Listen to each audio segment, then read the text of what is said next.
രാജ്യസഭയിൽ ഇന്ന് ഭരണഘടനാ ചർച്ചകൾക്ക് തുടക്കമായി. ധനമന്ത്രി നിർമ്മല സീതാരാമനാണ് ചർച്ച തുടങ്ങിവെച്ചത്. പ്രധാനമന്ത്രി നരേന്ദ്രമോദി ചർച്ചയിൽ പങ്കെടുക്കാതെ മാറി നിൽക്കുന്നത് ചർച്ചാ വിഷയമായിരിക്കുകയാണിപ്പോൾ. നാളെ ചർച്ചകൾക്ക് അമിത്ഷാ മറുപടി നൽകുമെന്നാണ് പുറത്തുവരുന്ന സൂചനകൾ. ലോക്സഭയിൽ നടന്ന ചർച്ചയിൽ ശനിയാഴ്ച പ്രധാനമന്ത്രി മറുപടി നൽകിയിരുന്നു. മറുപടി പ്രസംഗത്തിൽ സ്ഥിരം പല്ലവിയായ കോൺഗ്രസിനെ രാഷ്ട്രീയമായി കുറ്റം പറയുക എന്നത് മാത്രമാണ് നരേന്ദ്രമോദി ചെയ്തത് എന്നും പ്രതിപക്ഷം ആരോപിച്ചിരുന്നു. അതേസമയം നേരത്തെ അമിത്ഷായാണ് ചർച്ചകൾ തുടങ്ങിയതെന്നായിരുന്നു റിപ്പോർട്ട്.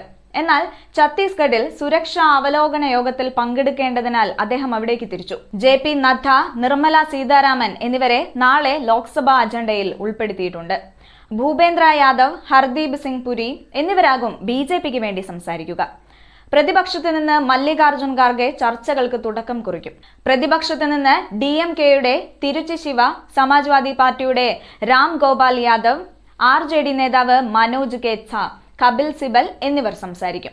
ലോക്സഭയിൽ വലിയ ബഹളത്തോടെയായിരുന്നു 2 ദിവസം നീണ്ടുനിന്ന ചർച്ച അവസാനിച്ചത്. രാജ്യസഭയിലും സ്ഥിതി വ്യത്യസ്തമായേക്കില്ല. പ്രത്യേകിച്ച് രാജ്യസഭാ ചെയർമാൻ ജയദീപ് ധൻകർ പ്രതിപക്ഷ പോര് തുടരുന്ന സാഹചര്യത്തിൽ. അതിനിടെ ഒരു രാജ്യം ഒരു തെരഞ്ഞെടുപ്പ് ബില്ലുകൾ നാളെ ലോക്സഭാ അജണ്ടയിൽ ഉൾപ്പെടുത്തും. ബില്ല് ഇന്ന് അവതരിപ്പിക്കാൻ തീരുമാനിച്ചിരുന്നുവെങ്കിലും MP-മാർക്ക് നൽകിയ കാര്യപരിപാടികളുടെ പട്ടികയിൽ ബില്ല് ഉൾപ്പെടുത്തിയിട്ടില്ല. ബില്ലുകൾ അവതരിപ്പിക്കുന്നത് വൈകിപ്പിക്കാനുള്ള കാരണം വ്യക്തമല്ല. 2014-ൽ BJP അധികാരത്തിലേറിയതു മുതൽ അവർ ഉന്നയിക്കുന്ന ആവശ്യമാണ് ഒരു രാജ്യം ഒരു തെരഞ്ഞെടുപ്പ്. 2023-ലാണ് ഇത് സംബന്ധിച്ചുള്ള പഠന റിപ്പോർട്ട് മുൻ രാഷ്ട്രപതി രാംനാഥ് കോവിന്ദ് സർക്കാരിന് സമർപ്പിച്ചത്.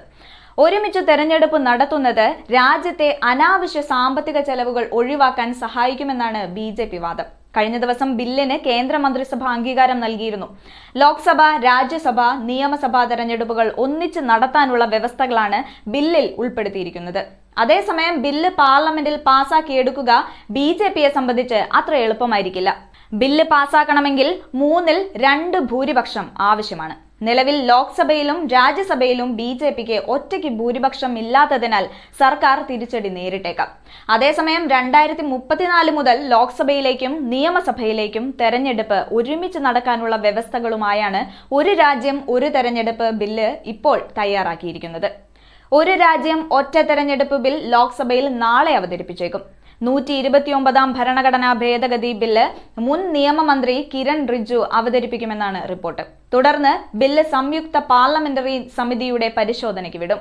JPC അംഗങ്ങളെ നാളെ പ്രഖ്യാപിച്ചേക്കും.